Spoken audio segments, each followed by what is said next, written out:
யாழி அப்படிங்கிற மிருகத்துடைய உடல் வடிவமைப்பு வந்து இந்த பக்கம் பார்த்தா வயிறு வந்து குதிரை மாதிரி இருக்கும், தலை வந்து சிங்கம் மாதிரி இருக்கும், பாப்போம்னு பார்த்தா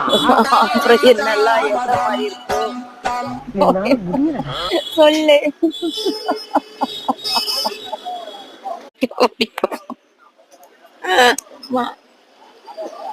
எனக்கு சிரிக்கிறது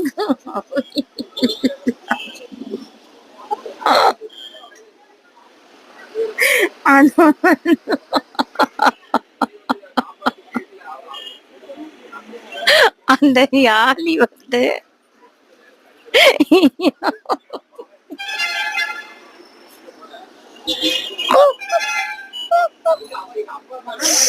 யாழியோட முக்கியத்துவம் என்னன்னு கேட்டீங்கன்னா,